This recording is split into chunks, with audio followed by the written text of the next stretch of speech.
Hello, everyone, and welcome back to HDL for Digital System Design. I'm Dr. Mike Brofchek. It is great to have you here. We're going to continue our discussion on sequential logic fundamentals. And we're going to talk about something super important today because it is super easy, especially when you're getting started, to get it mixed up. We're going to look at non-blocking assignments. So let's dive in. So, um, non-blocking assignments are pretty much mandatory when we are talking about our synchronous pipeline, which is essentially this, again, this idea of having registers and between those registers having combinational logic that is executing between them.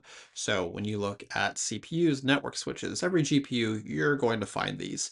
You're going to find it every time you write your sequential logic. So there's a great paper by Cliff Cummings, roughly year 2000, talking about non-blocking assignments in Verilog synthesis. And it's pretty much the way that every corporate guideline on how to write RTL is going to use or reference. Um, Basically, I believe Cliff Cummings was at Synopsys or Cadence, I should know which one, when he wrote this. Um, but what we're going to see here is that the tools that check the code you write before you actually go ahead and synthesize or program things will actually do checks that make sure that the um, that blocking assignments are only used in combinational blocks and non-blocking assignments are only used in sequential blocks. And so we will essentially see that over and over again. We'll look at shift registers that require this, that would break if you couldn't use this. We'll see it in our finite state machines when states transition. We'll see it pretty much everywhere.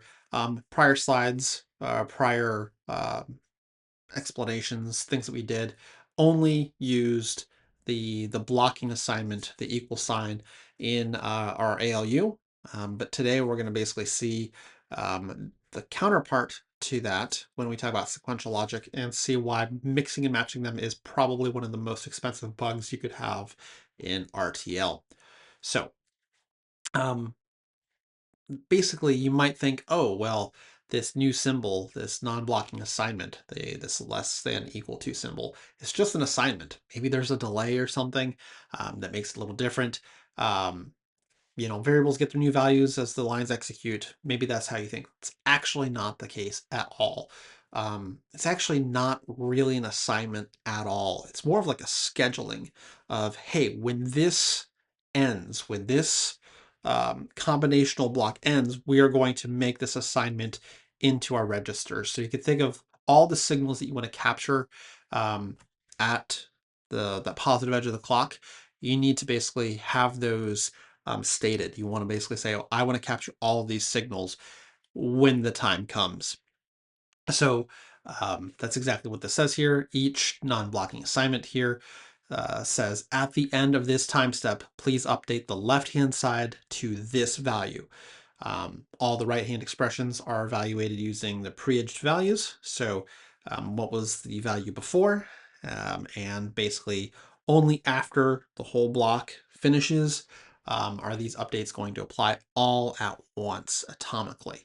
So how you can think about this, right? Your receipt for understanding this is how flip-flops behave. Every single flop in a design captures its input at the same time, based off of a certain clock. So all of the flip-flops connected to a certain clock signal all will capture their input at that moment when that clock edge goes high. A flop doesn't, like, basically there's no flop that sees another flop's new value until after the edge. So non-blocking assignments model this precisely. So here we go. Two operators, two rules. The first one we saw earlier in the series of videos was the equals assignment, which was essentially blocking. Use that in combinational logic. So evaluate your right-hand side and you assign it to the left-hand side immediately. So there's no wait. It just happens at that time. The next statement in the block sees the updated value. So where you use this is you use this when you have a sensitivity list that has this wildcard, right? So combinational logic, wires, gates, muxes, LUTs. where you don't have storage, when you don't have flip-flops, this is what you're going to use. Mental model here is ordinary programming assignments. Compare that to the non-blocking assignment here, this less than equal to symbol. You're going to use this anytime you're dealing with sequential logic. You evaluate your right-hand side using the current values of them, right? Of whatever you have on the right-hand side, you're evaluating them based off their current values, and you're going to schedule the updates and apply them at the end of your time steps. So you're going to use this in your always basically positive edge clocked blocks. And what this builds is one flip-flop per left-hand side that is sharing that clock. So this is, again, how flip-flops capture things in real life. So here's that big takeaway. Equal sign when dealing with combinational logic, as referenced by, always block with wildcard sensitivity, versus this less than equal in your always blocks that are positively edged clocked sequential logic. Never mix and match them. Okay, so non-blocking when we are talking about sequential, blocking in combinational. So non-blocking, how does it work?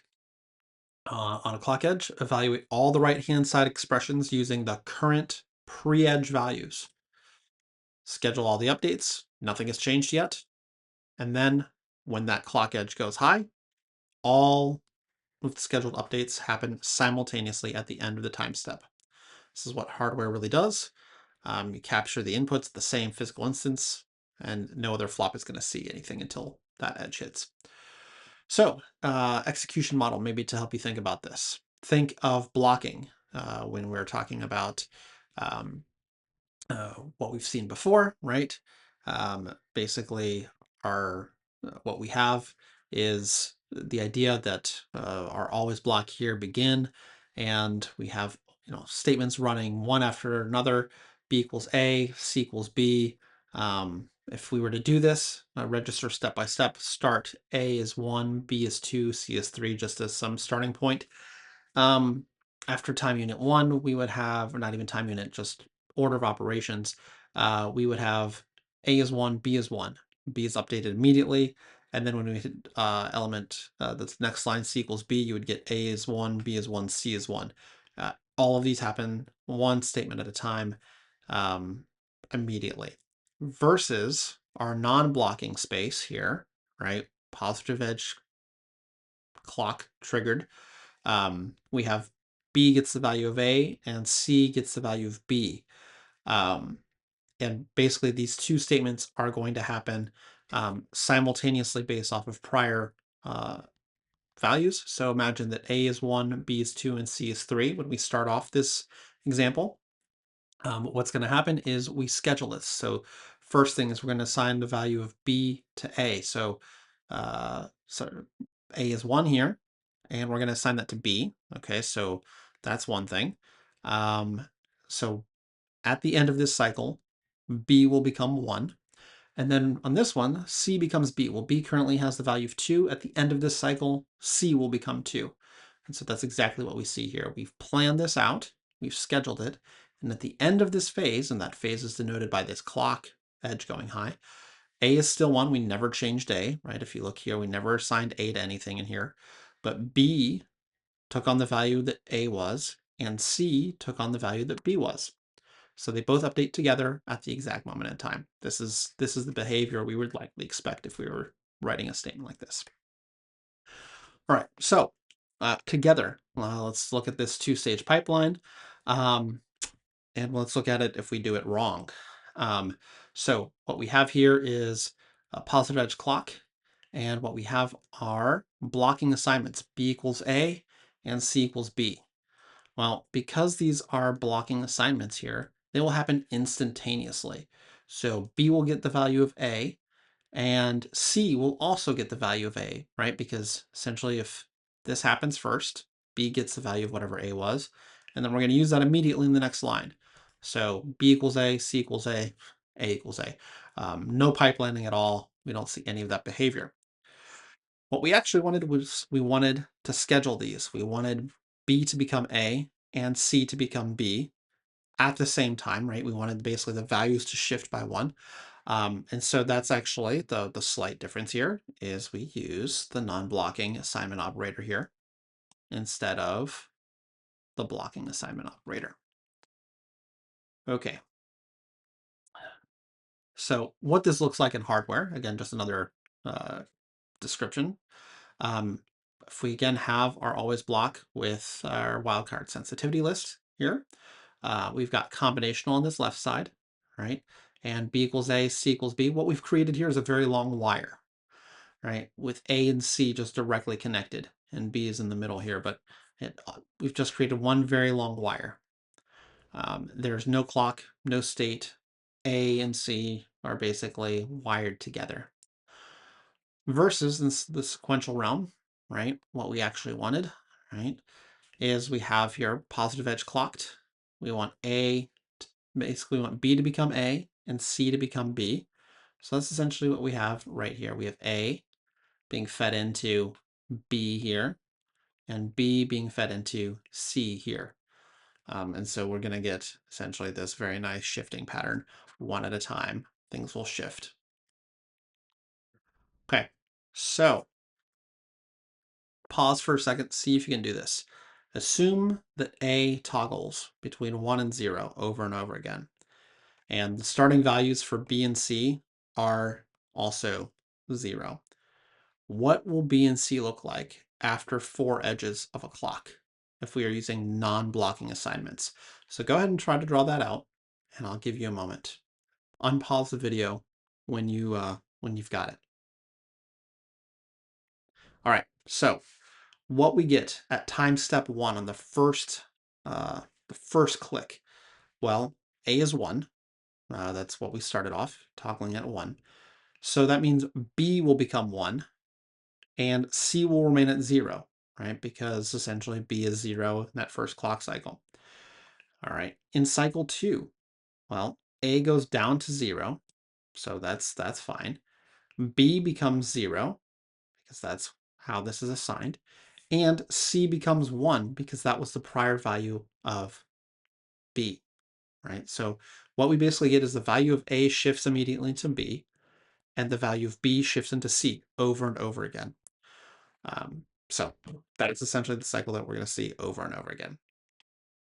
All right, now, had you done this with blocking statements, right? If you had not done these non-blocking statements, you would essentially have seen C equals B equals A every single cycle. You would have basically seen all of these, A, B, and C, go 1, 0, 1, 0, all the way through, right? You would not have seen the shifting behavior of 1 going into B and then 1 cycle later going into C. Okay, so your turn. One more time. I've got values of A equals 1, B equals 2, C equals 3. What happens after 1 clock edge? What do you think A, B, and C will be given these non-blocking assignments? So I'll give you a pause and let you try to figure that out. All right, so after 1 cycle, what we expect to see is A will get the value of 2, right? Because essentially here it's being assigned to whatever B was, which was 2. B gets the value of C, which is 3. And C gets the value of A, which was 1. So all of these evaluate, all the right-hand sides evaluate first. We get all the old values latched in. They all get applied simultaneously. Basically what we've created is a rotator. These values are just rotating through. All right, had used um, the blocking assignment, what you basically get after 1 cycle, A equals B equals 2 is what you would get. B equals C equals 3, C equals A equals 2, but A was just updated. It's a mess. What you probably end up with is A equals 2, B equals 3, C equals 2. The rotator quickly becomes garbage. After a handful of cycles, it will become unrecognizable. So we've got an example of blocking versus non-blocking side by side. And so let's take a look at least what was created. So this is going to be in the lecture examples week 1, day 4.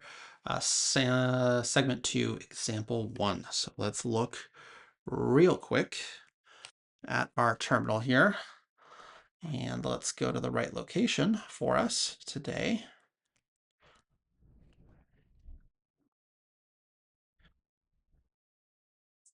So we are in day 4, segment 2, example 1.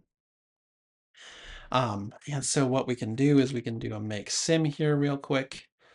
And it looks like we created both of our shift blocking. Okay, so let's see actually. Let's see if this created something nice for us today in our uh, editor. Let's look to see what we have. Let's look at this real quick. Let's see. Right. All right. So we actually have two designs, a blocking and non-blocking. So let's take all of these and let's do background color. Ooh, pink is a little much.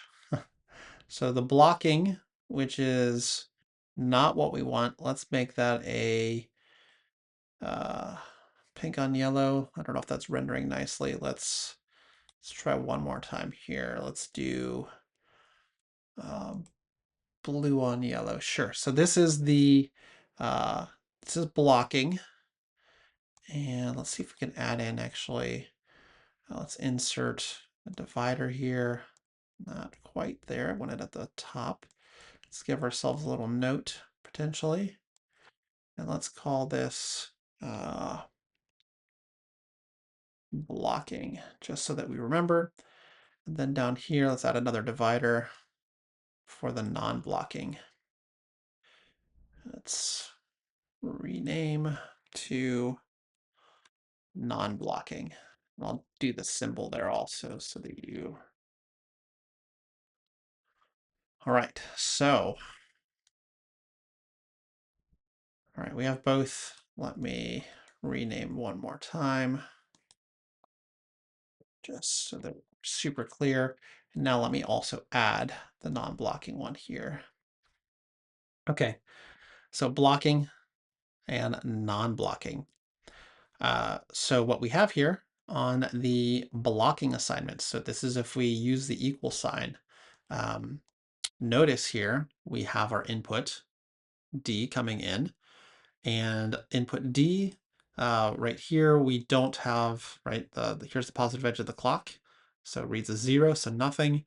And the next positive edge of the clock is right here. Sorry, I'm having trouble clicking on it exactly, but right there is the next positive edge. And we still have our input high. And what happens is all of our, we have A, B, and Q all being assigned immediately to D. So we basically have one very long wire, actually 3 things being latched in. So 3 things latched in. So not the behavior we want. What we're looking for is the non-blocking version. Notice the clock is the same, the input is the same. What do we get here? Well, we get unknowns for a large majority of this. Because what are we latching in here? So let's look at this first time cycle here. At the very first clock positive edge, D is 0. So what happens is we get our A is 0. So let me order this in the way that is how our code is, which is A, B, and Q. Let me do that also for here, just so you can see it. A, B, and Q. So first thing that gets latched in is into A. So we get A is 0. Now B and Q have never been assigned. They don't have any, nothing has happened. Nothing has been shifted into them because it's all been unknown so far. But the very first one, we have our positive edge. We get a 0. Great. So 0 is latched into A. Now the next clock cycle edge right here, right? So this one right here, next positive edge, what ends up happening is 1. We see our input is still 0, and that gets latched into A. And what happens is the value of A, that output gets latched into B, which is why we now have 0 there. Now, Q is still unknown because the value right now was unknown for B, right? Current cycle. Go to the next clock edge. The next clock edge, next positive clock edge, we see D is 1, so we latch 1 into A. What do we latch into B? Well, we latch in the previous value of A. So that's still 0. What do we latch into Q? The previous value of B, which happens to be 0. So notice that we're getting the previous value latching in as expected, cascading one after another. Continue this one more time to the next clock cycle. Well, D is 0, so we'll latch 0 into A. That happens as expected. And what gets latched into B? Well, the prior value of A gets latched into B. What gets latched into Q? The prior value of B gets latched into Q. Then finally, one last clock cycle later, we look at the positive edge. The clock, D is still 0. We continue latching in 0 into A. What do we latch into B? The previous value of A. Right here, there's nothing there, so we latch in 0. What do we latch into Q? The previous value of B, which happened to be 1. All right, so this non-blocking assignment is critical if you're pipelining and moving information along.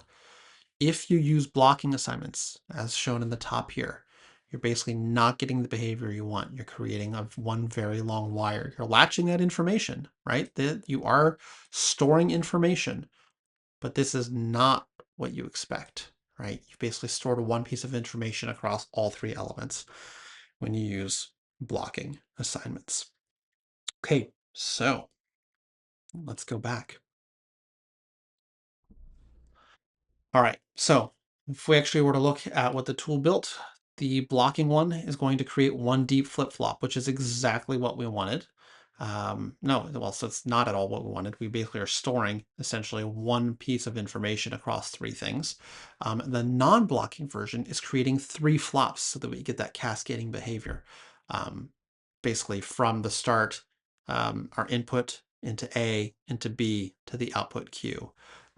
So again, you absolutely need to use your non-blocking assignments if you're expecting to move information in a pattern like this. So ultimately, if you look at your synthesis, this is what you're going to see. You're going to essentially either see one wire storing information, or you're going to see a pipeline of 3 flops. So yeah, just double check. So check the machine. You could try to ask it to use the term active event queue. Why non-blocking assignments prevent race conditions in sequential Verilog. And basically it should predict, or you should predict, that non-blocking assignment events go to a region that fires after active regions. And so good AI should explain this versus a weak one saying, oh, it's delayed somehow. This is material that if you want to see, look up IEEE Standard 1364, Section 5, and you'll get a lot more, I'll say, deep understanding of scheduling in our systems. So here's the big takeaway, though. You use the equals assignment in combinational logic, and you're going to use that with always blocks that have a sensitivity list, a wildcard sensitivity list. You're going to use the non-blocking assignment, that less than or equals, in our sequential logic. So that is going to be clocked, usually positive edge clocked blocks. Okay, big takeaways. When you use the non-blocking assignment, you evaluate all the right-hand sides first, then do all of the updates at the same time. This is the model for a true flip-flop, where you get all this capture simultaneously. You use the blocking assignment equals in sequential blocks. If you were to use it in our sequential blocks, it is going to destroy your pipeline. So again, if you use the blocking assignment equals in sequential blocks, you don't get pipeline behavior, right? That was the example, what we just saw. So pretty much absolute rule. is use the equal, the blocking assignment for your wildcard sensitivity list. Use the non-blocking assignment when you have a positive edge or negative edge clocked signal. All right, so non-blocking is not delayed assignment. It's simultaneously, right? It's basically we are going to do all of these things at one instance. Um, Again, we are simulating the flip-flop. Essentially, this allows us to get accurate simulation of behavior, of what's being built. All right, so next time we'll do a discussion on some other flip-flop variants. Specifically, real designs have resets to reinitialize their state. They have some enable logic so that updates only happen at certain times. And you have some choices about the synchronous and asynchronous reset. So we'll see these patterns that hopefully you'll see in about well, most of the production RTL that exists. So with that, keep building cool things. Hopefully you got something out of this lesson.